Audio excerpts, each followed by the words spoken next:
Good evening সবাইকে। আবার আমি চলে এলাম একটা ছোট্ট টিপস নিয়ে। তোমাদের পরীক্ষা চলছে, আমি বুঝতে পেরেছি সবাই তোমরা খুবই চিন্তার মধ্যে রয়েছে। তো তার মধ্যে একটা ছোট্ট টিপস নিয়ে চলে এসেছি। সন্ধি দয় হয়ে থাকলে কি হবে?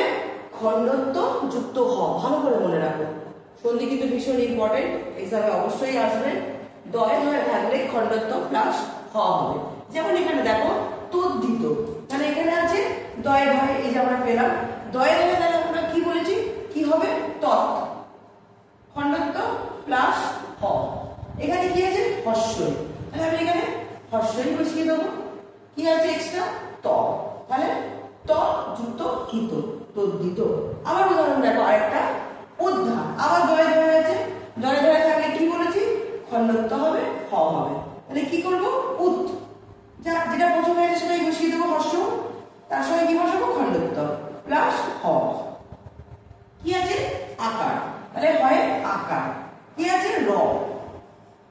কি হলো? উদ যুক্ত হার, উদ্ধার। আবার দয় ধয়ে উদ্ধত, দয় ধয়ে থাকলে কি বলেছি? খণ্ডত্ব প্লাস হ, তাহলে আবার হবে উদ যুক্ত হ, খণ্ডত্ব প্লাস হ। আর কি আছে এখানে?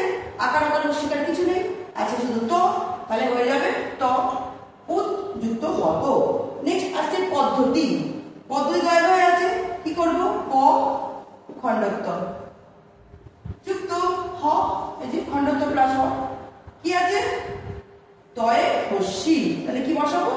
তয়ে হস্যি, পদ যুক্ত হতি, পদ্ধতি। নেক্সট হচ্ছে উদ্ধৃত, কি বসাবো? উদ যুক্ত হ, তাহলে দয়ে ধয়ের সঙ্গে আছে রি, খণ্ডত্ব প্লাস হ হলো, আলাদা করে কি আছে? রি, তাহলে হয় রি। কি আছে? ত, উদ্ধৃত, উদ যুক্ত রি। আশা করি তোমাদের কাজে লাগবে।